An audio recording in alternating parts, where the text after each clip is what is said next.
You're leaving now. That's my car! I'm keeping us safe. Safe from what?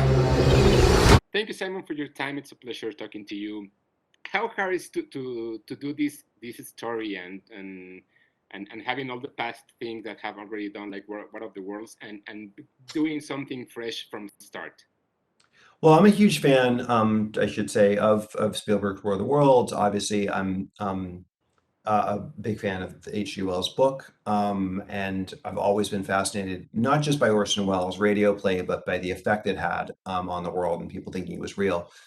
That said, I felt like I hadn't seen a global alien invasion story told from a truly character-first, intimate perspective, global. Spielberg's War of the Worlds really focuses on Tom Cruise and his family. It doesn't really tell the story from around the world and from separate perspectives.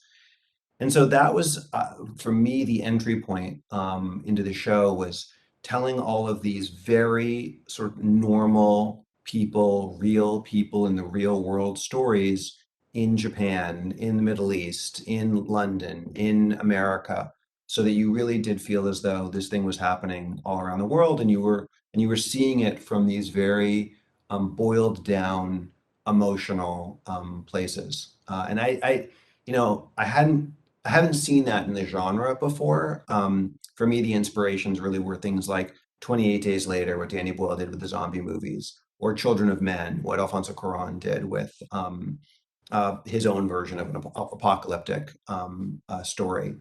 Those kinds of stripped down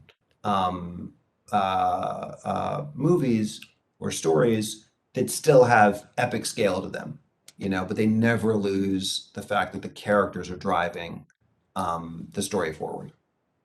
What really amused me is that you start telling the story of these characters that are losing their lives and are losing something precious to them while everything's happening in a global scale.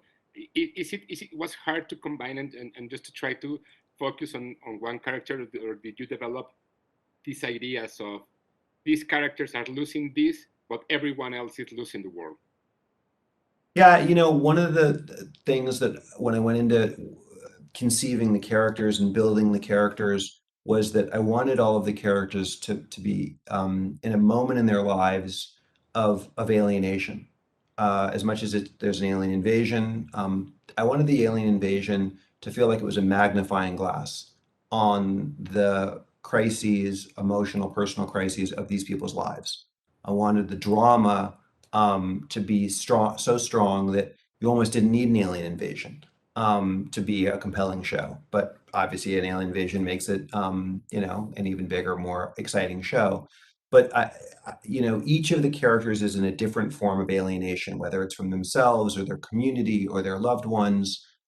They are isolated, they are alienated, and so I wanted the show to make you feel something, because I just think the most important thing is that the show makes you feel, and that it feels true and honest and human and emotional in the face of something that isn't human and is unknowable.